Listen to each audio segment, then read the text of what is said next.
മധൂർ മദനന്തേശ്വര സിദ്ധിവിനായക ക്ഷേത്രം.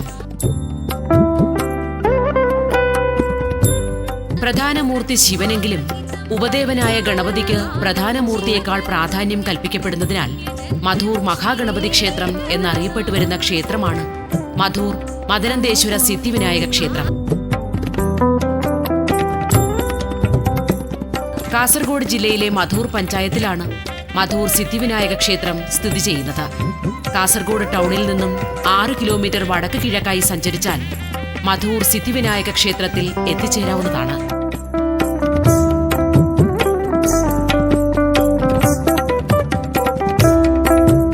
മധൂർ ക്ഷേത്രത്തിന്റെ പ്രതിഷ്ഠയുമായി ബന്ധപ്പെട്ട് പറഞ്ഞു കേൾക്കുന്ന ഒരു ഐതിഹ്യമുള്ളത് ഇപ്രകാരമാണ്. മുൻപൊരു കാലത്ത് മധൂർ ക്ഷേത്രത്തിൽ നിന്നും 1.5 കിലോമീറ്റർ തെക്കു പടിഞ്ഞാറായി സ്ഥിതി ചെയ്യുന്ന പ്രദേശമാകെ കുറ്റിച്ചെടികളും വള്ളികളും മരങ്ങളും നിറഞ്ഞതായിരുന്നു അത്രേ. ഒരിക്കൽ മധുരു എന്ന ഒരു ഹരിജൻ സ്ത്രീ ഈ പ്രദേശത്ത് പുല്ലരിഞ്ഞുകൊണ്ടിരുന്നപ്പോൾ അവളുടെ അരിവാൾ ഒരു ശിലയിൽ തട്ടുകയുണ്ടായി. അരിവാൾ തട്ടിയ ശിലയുടെ ഭാഗത്തു നിന്നും ക്രമേണ രക്തമൊഴുകുവാൻ തുടങ്ങി. ഇത് കണ്ട് ഉത്കണ്ഠാകുലയായ ആ സ്ത്രീ സ്വജനങ്ങളോട് പ്രസ്തുത സംഭവത്തെപ്പറ്റി വിവരിക്കുകയുണ്ടായി. ഉടൻ തന്നെ ഒരു വിഗ്രഹം മധുവാഹിനി തീരത്ത് പ്രത്യക്ഷപ്പെടുകയുണ്ടായി. ആ പ്രദേശത്ത് സ്വഭാവ വിദ്വേഷം മറന്ന് പുലി പശുക്കൾ സ്നേഹത്തോടെ വിഹരിക്കുന്നത് കണ്ട അവർ ഇതുതന്നെയാണ് യുക്തമായ സ്ഥലമെന്ന് ഉറപ്പിച്ച് ഇവിടെ തന്നെ ക്ഷേത്രം നിർമ്മിച്ച് ആരാധിക്കുവാൻ തുടങ്ങി.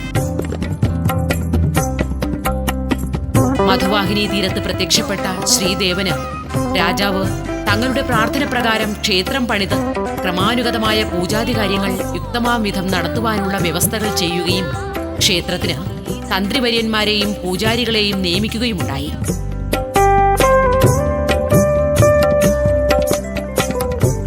മധൂർ ക്ഷേത്രത്തിന്റെ പ്രധാന ശ്രീകോവിലിൽ ശ്രീ മദനന്തേശ്വരനുണ്ടെങ്കിലും രണ്ടാം മുഖമണ്ഡപത്തിന്റെ വടക്കുഭാഗത്തെ ചുമരിന്റെ വശത്ത് തെക്ക് ദിശാഭിമുഖമായി ആവിർഭവിച്ച സിദ്ധിവിനായകന്റെ പ്രഭാവം തന്നെയാണ് കൂടുതലായുള്ളത്. വളരെ വലുപ്പമുള്ള ചുമരിൽ നിന്നും ഉത്ഭവിച്ചതുപോലെയുള്ള ഇവിടുത്തെ ഗണപതി വിഗ്രഹം താന്ത്രിക പാരമ്പര്യമുള്ള ബാലകനാൽ ചുവർ ചിത്രത്തിൽ നിന്നുണ്ടായതാണെന്നാണ് ഐതിഹ്യം പറയുന്നത്. ഒരിക്കൽ മുതിർന്നവരുടെ കൂടെ ക്ഷേത്രത്തിലെ ഉത്സവത്തിനെത്തിയ ഏതാനും കുട്ടികൾ തങ്ങളുടെ ബാല്യസഹജമായ കളികളിൽ ഏർപ്പെട്ടുകൊണ്ട് മുതിർന്നവർക്ക് കാണാതെ ക്ഷേത്രത്തിന്റെ ഒരു വശത്തെ ഭിത്തിയിൽ ഗണപതിയുടെ ചിത്രം വരച്ച് പൂക്കൾ കൊണ്ട് അലങ്കരിച്ച് പൂജിച്ചുകൊണ്ട് അവർ മുതിർന്നവർ പൂജാകർമ്മത്തിനായി കൊണ്ടുവന്നിരുന്ന അരിപ്പൊടി വെള്ളത്തിൽ കലക്കി ഉരുളയാക്കി നിവേദ്യം നടത്തി ശ്രദ്ധാഭക്തി പുരസരം പൂജയിൽ തന്മയത്വം പ്രാപിച്ചിരുന്നുവത്രേ. മുതിർന്നവർ വന്നപ്പോൾ കുട്ടികൾ ഭിത്തിയിൽ വരച്ച ചിത്രവും അവർ തങ്ങളെ തന്നെ മറന്നു നടത്തുന്ന പൂജയും കണ്ട് ആശ്ചര്യം പൂണ്ടു. ഇത് ദൈവസങ്കല്പമായിരിക്കണമെന്ന് ചിന്തിച്ച അവർ വിധിപ്രകാരമുള്ള പൂജകൾ നടത്തുകയുണ്ടായി. കുട്ടികൾ പച്ചയായ അരിമാവ് കൊണ്ട് കലക്കിയുണ്ടാക്കിയ ഉരുളയുടെ പ്രതീകമായി വെല്ലം ചേർക്കാത്ത പൂർണ്ണമായി വേവാത്ത പച്ചപ്പത്തിന്റെ നിവേദ്യം അന്നു മുതൽ തുടങ്ങി. പിന്നീട് കടുശർക്കരപ്പാക്ക എന്ന കൂട്ടുപയോഗിച്ച് ഈ ക്ഷേത്രത്തിന്റെ മുൻപോട്ട് തള്ളിയുള്ള ശില്പം നിർമ്മിച്ചുവെന്നും അവിടെ തന്നെ ശ്രീകോവിൽ നിർമ്മിച്ചുവെന്നുമാണ് ഐതിഹ്യം. മധൂർ ക്ഷേത്രത്തിന്റെ ഐതിഹ്യത്തിൽ പറയുന്ന മധുരു എന്ന സ്ത്രീയുടെ പേർ പിൽക്കാലത്ത് ഗ്രാമീണ ജനങ്ങളുടെ സംസാര ഭാഷയുടെ വ്യവഹാരത്തിൽ മാറ്റം വന്ന് മധൂർ എന്ന സ്ഥലനാമമായി പരിണമിച്ചുവെന്നാണ് വിശ്വാസം. കാസർഗോഡ് ജില്ലയിലെ പ്രസിദ്ധമായ കുമ്പളസീമയിൽപ്പെടുന്ന 4 ക്ഷേത്രങ്ങളിൽ പ്രധാനപ്പെട്ട ഒരു ക്ഷേത്രമത്രേ മധൂർ ശ്രീ സിദ്ധിവിനായക ക്ഷേത്രം. അടൂർ മഹാലിംഗേശ്വര ക്ഷേത്രം, മധൂർ മുജംകാവ്, കണിപ്പുറ എന്നിങ്ങനെ 4 ക്ഷേത്രങ്ങൾ കുമ്പളസീമയുടെ രാജാവായ മായപ്പാടി രാജകുടുംബത്തിൽപ്പെട്ട ജനങ്ങളുടെ പ്രധാനപ്പെട്ട ആരാധനാ സ്ഥലങ്ങളായിരുന്നു. പ്രസിദ്ധങ്ങളായ ഈ ക്ഷേത്രങ്ങൾ കൂടാതെ മറ്റു ചില ക്ഷേത്രങ്ങൾ കൂടി കുമ്പളസീമയുടെ രാജാവെന്ന് പ്രസിദ്ധിയാർജിച്ച മായപ്പാടി രാജാവിന്റെ ഭരണത്തിൻ കീഴിലായിരുന്നു. അക്കാലത്ത് വേണ്ടുവോളം സമ്പത്ത് ക്ഷേത്രത്തിലുണ്ടായിരുന്നു. കൂടാതെ വൈഭവത്തോടെ വൈദിക ധാർമ്മിക കാര്യങ്ങൾ നടന്നുവരികയും ചെയ്തിരുന്നു. ക്രമേണ രാജവാഴ്ച അവസാനിച്ചപ്പോൾ സ്വത്തുവകകൾ അന്യാധീനപ്പെടുകയും വരുമാനം കുറയുകയും ചെയ്യുകയുണ്ടായി. ക്ഷേത്രത്തിന്റെ ഈ ദുരവസ്ഥ കണ്ട് മായപ്പാടി രാജാവ് ശ്രീ വെങ്കടേശവർമ്മ സീമയിലെ ഗണ്യ വ്യക്തികളോടുകൂടി ആലോചിച്ച് തന്റെ അധ്യക്ഷതയിൽ ശ്രീ സിദ്ധിവിനായക സേവാസംഘം രൂപീകരിച്ചു. സേവാസംഘത്തിന്റെ നേതൃത്വത്തിൽ ക്ഷേത്രത്തിൽ വളരെയധികം വികസന പ്രവർത്തനങ്ങൾ നടക്കുകയുണ്ടായി. അതോടൊപ്പം തന്നെ നിത്യനൈമിത്തിക കാര്യങ്ങൾ അനുയോജ്യമായ രീതിയിൽ നടക്കുന്നതിനു വേണ്ട ക്രമങ്ങൾ രൂപീകരിച്ച് പടിപടിയായി അഭിവൃദ്ധി പ്രാപിച്ച് ഇന്നത്തെ പ്രസിദ്ധിക്ക് കാരണമായി തീർന്നു.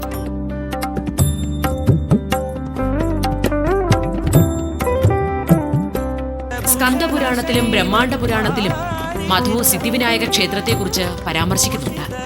മുമ്പ് ത്രിഗർത്താധിപതിയായ ധർമ്മഗുപ്തൻ എന്ന രാജാവിന്റെ കീഴിൽ പലർ ചേർന്ന് പയസ്വിനിയുടെ സംഗമസ്ഥാനത്ത് ശിവയജ്ഞം നടത്തുവാൻ തീരുമാനിച്ചു. യജ്ഞ ആരംഭത്തിൽ വിഘ്ന നിവാരകനായ ഗണപതിയെ പൂജിക്കുവാൻ അവർ മറന്നുപോവുകയും അതിന്റെ ഫലമായി യജ്ഞ ആരംഭത്തിൽ കോരിച്ചൊരിഞ്ഞ മഴയുണ്ടാവുകയും ചെയ്തു. യജ്ഞത്തിന് വിഘ്നം നേരിട്ടപ്പോൾ ചിന്താകുലരായ ഋഷിമാർ കുമാരധാരയ്ക്ക് സമീപമുള്ള വാസുകിയുടെ അടുത്ത് ചെന്ന് കാരണമാരാഞ്ഞു. ആരംഭത്തിൽ ഗണപതിയെ പൂജിക്കാത്തതിനാലാണ് ഇങ്ങനെ സംഭവിച്ചതെന്ന അദ്ദേഹത്തിന്റെ സൂചന പ്രകാരം മധുവാഹിനി തീരത്ത് സ്ഥിതി ചെയ്യുന്ന ക്ഷേത്രത്തിന്റെ ചുമരിൽ ഗണപതിയുടെ മൂർത്തി വരച്ച് അർച്ചന നടത്തി. അതിൽ സന്തുഷ്ടനായ വിഘ്നേശ്വരൻ യാഗം നിർവിഘ്നമായി നിറവേറ്റുവാൻ അനുഗ്രഹിക്കുകയുണ്ടായി.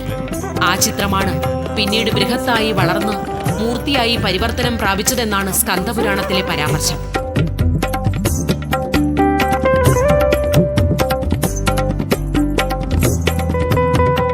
ക്ഷത്രിയ കുലസംഹാരകനായ പരശുരാമൻ ക്ഷത്രിയരെ എല്ലാവരെയും സംഹരിച്ച് താൻ സ്വന്തമാക്കിയ ഭൂമിയെ ബ്രാഹ്മണർക്ക് ദാനം ചെയ്ത് കന്യാകുമാരി മുതൽ ഗോകർണം വരെ നൂതന ഭൂമിയെ സൃഷ്ടിച്ച് തെക്ക് നിന്നും വടക്കോട്ടേക്ക് സഞ്ചരിച്ചു വന്ന് അവിടെവിടെയായി പുണ്യക്ഷേത്രങ്ങൾ നിർമ്മിക്കുകയുണ്ടായി. മധുപുറത്ത് ക്ഷേത്രം പണിത് വിഘ്നേശ്വരനെ പ്രതിഷ്ഠിച്ച് അപ്പകച്ചായം തുടങ്ങിയ നിവേദ്യങ്ങളാൽ ശാശ്വത പൂജ നടത്തുവാനുള്ള ഏർപ്പാടുകൾ നടത്തിയെന്നാണ് ബ്രഹ്മാണ്ഡ പുരാണത്തിൽ പറയുന്നത്.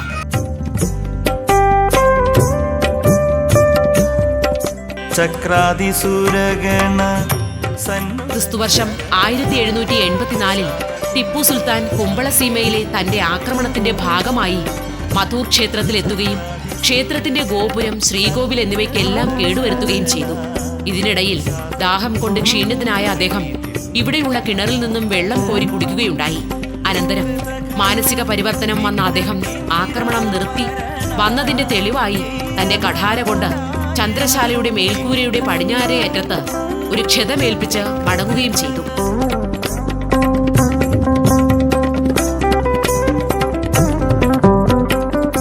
മധൂർ ക്ഷേത്രത്തിന്റെ രാജാങ്കണത്തിന്റെ വടക്ക് കിഴക്കായി കരിങ്കൽ ശില കൊണ്ട് നിർമ്മിച്ച വിജയസ്തംഭം പാണ്ഡ്യരാജാവ് തന്റെ സൈനികരോടുകൂടി കേരളത്തെ ആക്രമിച്ച് നശിപ്പിച്ചുകൊണ്ട് പയസ്വിനി നദിയുടെ തീരത്ത് താവളമടിച്ച സമയത്ത് കുമ്പള രാജാവായിരുന്ന 1-ാം ജയസിംഹൻ അദ്ദേഹത്തെ നേരിട്ട് പോരാടി വിജയിച്ച ഓർമ്മയ്ക്കായി സ്ഥാപിച്ചതാണെന്നാണ് ഐതിഹ്യം.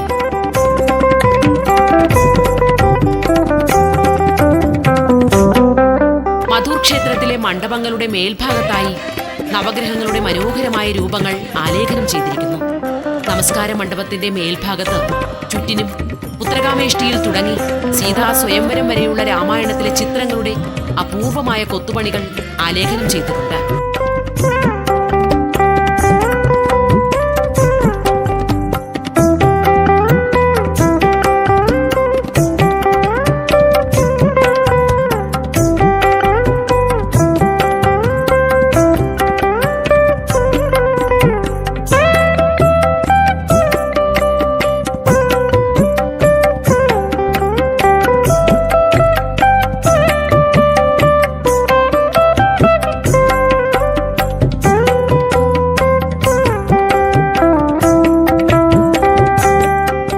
കിഴക്കോട്ട് ദർശനമായിരുന്നാണ് ഇവിടെ മദനന്തേശ്വരൻ ഭക്തർക്ക് അനുഗ്രഹ ആശിസ്സുകൾ ചൊരിയുന്നത്.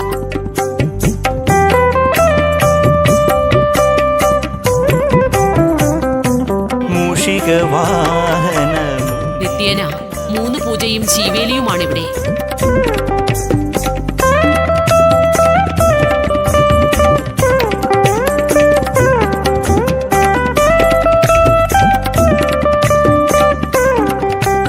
മംഗലാപുരം ഭേര ഇല്ലത്തിനാണ് ഇവിടുത്തെ താന്ത്രിക അധികാരം. വളരെ അപൂർവമായി മാത്രം കണ്ടുവരുന്ന 3 നില ഗജപൃഷ്ഠ ശ്രീകോവിലാണ് മധൂർ ക്ഷേത്രത്തിനുള്ളത്. മുകളിലെ 2 നിലകൾക്ക് ചെമ്പിന്റെയും താഴത്തെ തട്ടിന് ഓടിന്റെയും മേൽക്കൂരകൾ തീർത്തിട്ടുണ്ട്. ക്ഷേത്രത്തിന്റെ മുൻഭാഗത്തായി ഒഴുകുന്ന മധുവാഹിനി പുഴയിൽ കൈകാൽ, മുഖം എന്നിവ കഴുകി ശുദ്ധി വരുത്തിയാണ് ഇവിടെ ഭക്തജനങ്ങൾ ക്ഷേത്രത്തിനുള്ളിലേക്ക് പ്രവേശിക്കുന്നത്.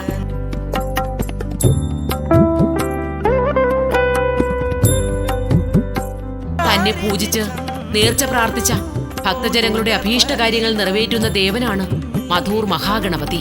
തുമ്പിക്കൈ വലതുഭാഗത്തേക്ക് വളഞ്ഞ രീതിയിലുള്ള വിനായകന്റെ വിഗ്രഹമാണ് ഈ ക്ഷേത്രത്തിലേത്.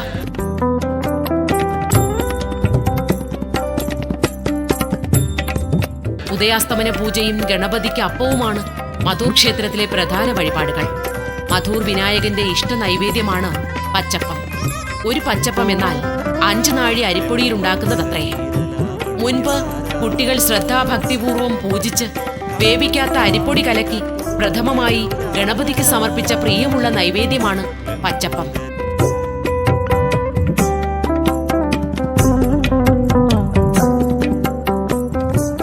മധൂർ ശ്രീ മഹാഗണപതിക്ക് നടത്തുന്ന സേവകളിൽ വളരെ പ്രധാനപ്പെട്ടതും അത്യപൂർവവുമായ ഒന്നാണ് മൂടപ്പ സേവ.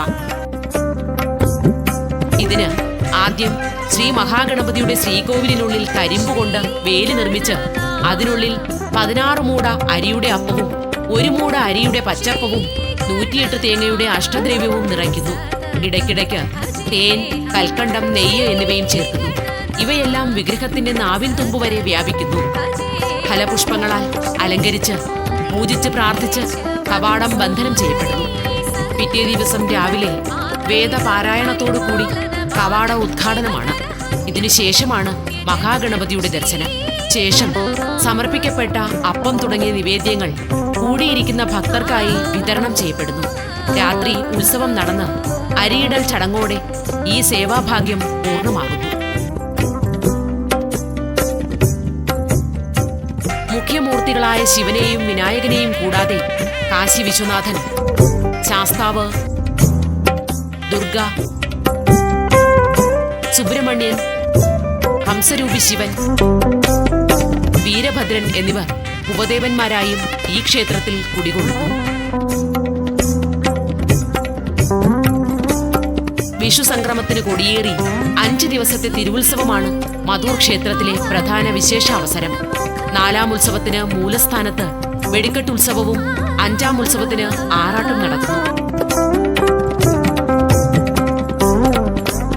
തിരുവുത്സവത്തെ കൂടാതെ ചിങ്ങമാസത്തിലെ നിറപുത്തരി, വിനായക ചതുർത്ഥി, കന്നിമാസത്തിലെ നവരാത്രി ഉത്സവം, ഷഷ്ടി, കുംഭമാസത്തിലെ അഷ്ടമി നാളിൽ നടക്കുന്ന ബ്രഹ്മപൂർച്ച, മാഘമാസം കൃഷ്ണപക്ഷത്തിലെ ശിവരാത്രി എന്നിവയും ഇവിടുത്തെ വിശേഷ അവസരങ്ങളാണ്.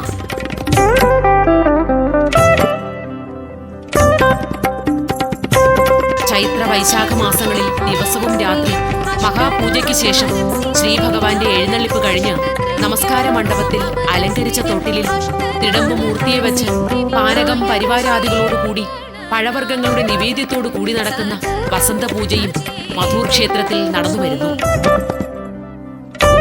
തന്നെ പൂജിച്ച് നേർച്ച പ്രാർത്ഥിച്ച ഭക്തജനങ്ങളുടെ അഭീഷ്ടകാര്യങ്ങൾ നിറവേറ്റുന്ന ദേവനായി വിളങ്ങുകയാണ് മധൂരിൽ ശ്രീ സിദ്ധിവിനായകൻ.